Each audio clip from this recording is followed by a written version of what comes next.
Wanti lammii fi gargaaruudha nama gammachiisu hin jiru.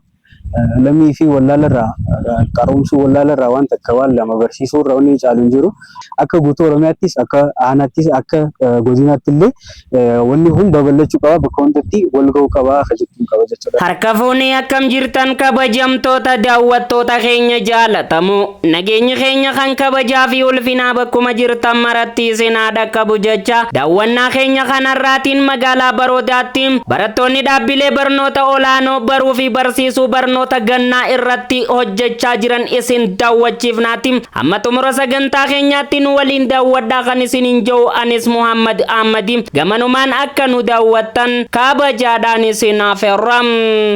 Utubaa jireenyaa wirtuu lafee duwidaa dhugaa dagaagina barsiiftota madda galanni maabadaa.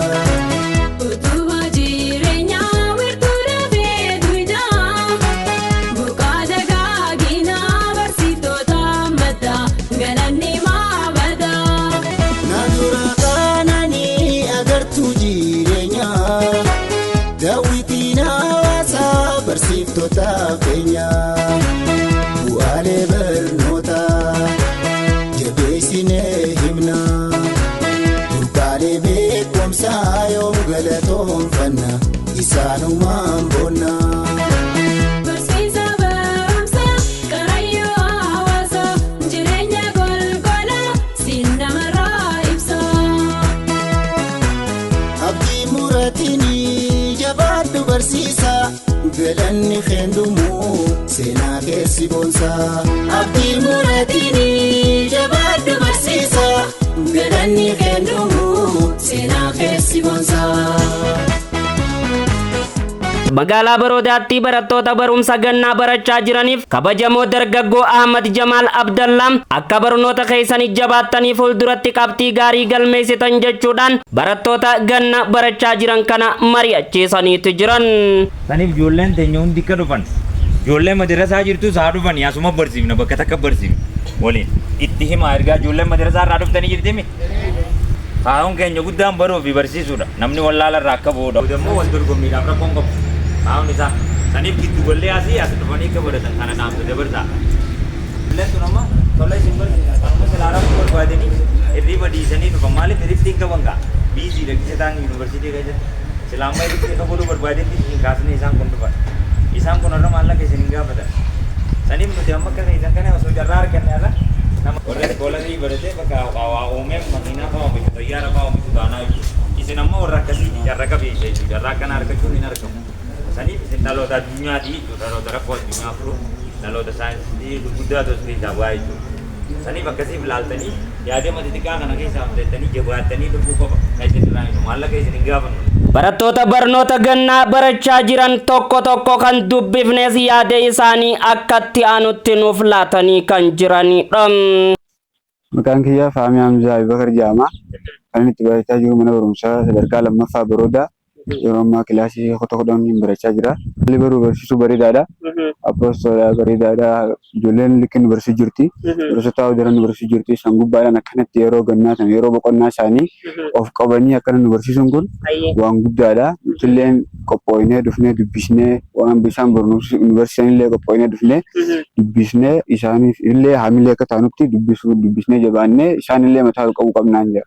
Ergaan an qabu barattoonni manatti hafan ijoolleen barachuu jirtuun barsiiste booda gizee barsiisota keenyaan irra deebi'ame nuuf waan laaffatuuf dhufanii akka barataniin ergaa dabarsaaf. Maqaan koo Innaatu Ingidaa jedhama. Yeroo ammaa kana barattuu kutaa ja'aati. Kutaa ja'a barsoottiin ammaan tana yuunivarsiitii dhufan kun haala sirriidhaan haala gaariidhaan nu barsiisaa jiran. Nuti ammaan tana akki yeroo isaan nu barsiisan sirriitti hordofuudhaan isaan rabbashuu dhabuu fi gaafii isaan nu gaafatan seeraan deebisuudha. Ergaan ani barsuu barbaadu barnoonni gannaa kun barnoota bareedaadha. Yeroo kutaa tokkorraa kutaa biraatti dabartu akka haareessitti hin taaneef si gargaara. Barattoonni mana jiranillee barattoonni hafanillee akka dhufanii barsiisonni akkuma haamilee qaban kanatti barattoonni barataniis haamilee fi godhanii akka dhufanii barataniin abdii qabaa jechuunis kanaan isaan gorsa. Yuunivarsiitii Haroomayaatti barataa waggaa sadaffaa meedisinii kan ta'an Dr. Obsaa Abdii barattoota ganna barsiisaa jiran kana akkaananii fi barnoota gannaa cimanii baratan ergaa isaanii dhaammataniiti jiran. Maqaan kiyya Obsaa Abdii jedhama. Haramaa Yuunivarsiitii barataa Departamentii Meedisinii waggaa sadaffaati. Dhugaadha nuti asitti yookiin ammoo ganna barsiisuu kana jennee lafaa kaanee fi bara dhufu jechuudha. Yoonii fi ijoollee tana waamuma takkaa fi lama haayilaayituma tuttuqinee fi jechuudha. Xiqqoshuma kan waatti agarsiisu taate bonni kun amata dhufuuf jechuudha. Yeroo isaan barnoota bonaa isaanii deebi'an salphatti wanni hundinuu waan gartee barsaan yeroo irra deebi'uuf nuti ammoo waan guddaatti himne jechuudhaaf illee miti. Haayilaayitoo guutuutiin barsaa bira dhaqan barsaan wanni san isaanitti haaraan ta'u salphatti hubachuu danda'an yaada jiruu fi nutillee gaafa keenya gaafa nuti barannu jechuudha. Gaafa nuti saayinsii wal barannu akka barattoonni yuunivarsiitiidha jechuudha. Dhufanii nuuf tuttuqanii oguu nu tuttuqan ganna yeroo nuti bona yeroo barnoota keenya deebinu jechuudha. Salphumatti wanni sun nutti haaraan ta'u barattoota biroo kan baranneen illee adda sababa isaanii barattoota kana waanuma takkaaf lamatti himne xiqqishuma amma intiraansiin haalli jiru korrojaa irraa haala itti bilisa ta'een deemaa jirti. Bifa saniin korrojaan hin jiru maal hin jiru kanaaf barattoota kana waa qabsiifnee waanuma lamaaf sadii yoo itti jechuudha asitti walitti qabamnee jechuudha barattoota yuunivarsiitii irraa dhufanii wal keenya. Wanti lammii fi gargaaruudhaan nama gammachiisu hin jiru. Lammii fi wallaalarraa qaroomsuu wallaalarraa waan takka waan lama barsiisuu irraa wanni caalu hin jiru. Dhuga hawaasa si barsiisa jechuun ijoollee tana obboleeyyan keenya xixiqqoodha. Nu booda dhufanii waan takkaaf lamatti himuun keenya galaa isaaniif ta'a. Nuti isaaniif rool moodeela. Kanaaf rool moodeeliin sana waan gaarii naamusa gaarii ilaalcha gaarii wantoota babbareedaa hedduu akka nurraa dhaalaniif isaan duras dhaabbanna gorsa garaagaraa kenninaa fi akka guutuu Oromiyaattis akka aanaattis akka godinaatti illee wanni kun babal'achuu qaba bakka hundatti wal ga'uu qaba jechuun qaba jechuudha dhaamsa.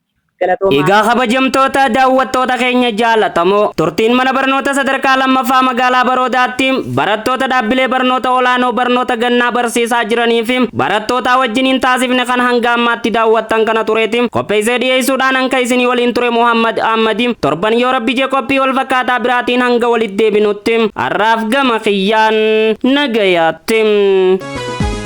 Roba jamaa keessaas baadiyyaa magaalaa. Isaanii barnootaan ijoollee tajaajila. Haniifiin eelannee sammuu daa'immanii firiilee beekumsaa keessa unquranii ayaadaalchiisanii.